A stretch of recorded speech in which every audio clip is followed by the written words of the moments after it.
আকাশবাণী কলকাতা বিচিত্র সংবাদ সংকলন ও উপস্থাপনা সুদীপ বসু। বেড়াল অনেকেরই প্রিয় পোষ্য। অনেকের কাছে পোষ্য বেড়াল একেবারে ঘরের সদস্য হয়ে যায়, সারাক্ষণের সঙ্গী এই ছোট্ট সুন্দর প্রাণীটি।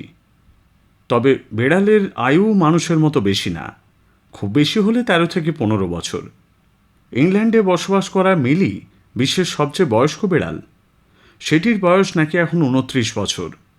তার আগে এই জায়গা ছিল ফ্লোসি নামে একটি 28 বছর বয়সী বেড়ালের। ইংল্যান্ডের নাগরিক লেসলি গ্রিনহফের বেড়াল মিলি। তার যখন 3 মাস বয়স তখন লেসলির স্ত্রী বেড়ালটিকে বাড়ি নিয়ে আসেন। তখন থেকেই মিলি তাদের সঙ্গে আছে। গাছ লাগান, পরিবেশ বাঁচান স্লোগান যেন শুধু মুখের কথায় পরিণত হয়েছে। বাস্তবে গাছ কেটে বন উজাড় করে নগরায়নে মেতে উঠেছে আধুনিক সভ্যতার মানুষ। তীব্র তাপপ্রবাহে গাছের প্রয়োজনীয়তা সবাই অনুভব করছে ভালোভাবেই। পরিবেশবিদরা সবসময় সতর্ক করছেন মানুষকে। বিশ্বে এমন অনেক দেশ আছে যেখানে নিয়ম করে গাছ লাগান নাগরিকরা। ফিলিপাইন্স ছাত্রছাত্রীদের গাছ লাগানো বাধ্যতামূলক করেছে, না হলে পরীক্ষায় পাশ করতে পারবে না তারা। শুধু গাছ লাগিয়েই দায়িত্ব শেষ নয়, সে গাছের পরিচর্যাও করতে হবে তাদেরই। সেখানে গ্র্যাজুয়েট হতে লাগাতে হয় গাছ। একজন শিক্ষার্থীকে তার গ্র্যাজুয়েশন শেষ করতে অন্তত 10টি গাছ লাগাতে হবে, তারপরই সে পাবে তার কাঙ্ক্ষিত সার্টিফিকেট। 1 বছরে 17,5,00,000 গাছ রোপণের লক্ষ্যমাত্রা নিয়ে এই অভিনব আইন সাড়া ফেলেছে ফিলিপাইন্সে। কোনো শিক্ষার্থীকে মাধ্যমিক বা উচ্চ মাধ্যমিক পাশ করতে হলেও অন্ততপক্ষে 10টি করে গাছ লাগাতে হয় সেখানে। গাছ লাগানোর কথা যখন বলছি তখন তুরস্কের হিকমেত কায়ার কথা বলতেই হয়।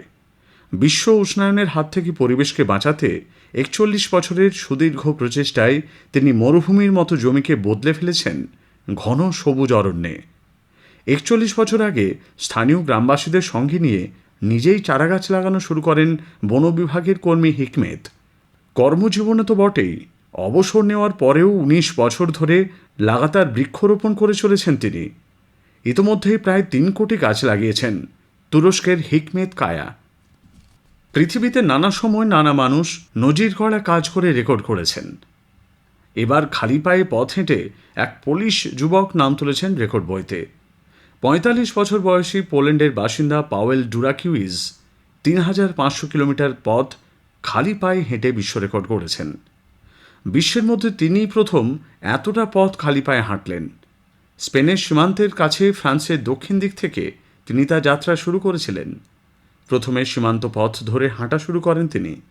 এরপর উপদ্বীপে তটরেখা খুঁজে পান এবং ঘড়ির বিপরীতে হেঁটে সানজোসে এসে তাঁর ভ্রমণ শেষ করেন পাওয়েল।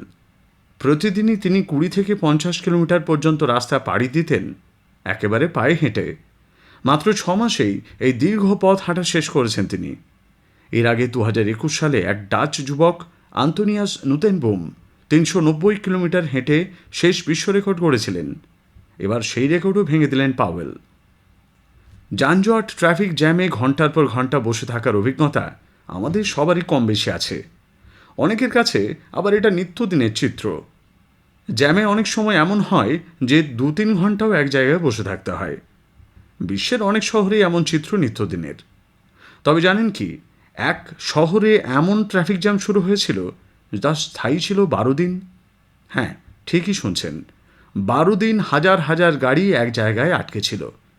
এই ঘটনা বিশ্বের অন্যতম উন্নত ও ব্যস্ততম দেশ চীনের জাতীয় মহাসড়ক 110-এর। 2010 সালের 14 আগস্ট সেদেশেই জ্যাম দেখা গিয়েছিল। মোট 12 দিন ধরে যানজট চলে। একেবারে থমকে গিয়েছিল জনজীবন। 100 কিলোমিটার এলাকা জুড়ে এই জ্যাম ছড়িয়ে পড়ে, যা জ্যামের ইতিহাসে বিশ্ব রেকর্ড। মঙ্গোলিয়া থেকে বেইজিং পর্যন্ত কয়লা ও নির্মাণ সামগ্রী বহনকারী ট্রাকের সারি এবং বেইজিং তিব্বত সংযোগকারী মহাসড়ক সারাইয়ের কাজ চলায় এই সুবিশাল জ্যাম তৈরি হয়। গাড়ি প্রতিদিন গড়ে 1 কিলোমিটার দূরত্ব অতিক্রম করেছে এই সময়। কিছু গাড়ির কয়েকজন চালক 5 দিন পর্যন্ত যানজটে আটকে ছিলেন বলে জানা গেছে। বিচিত্র সংবাদ শেষ হলো।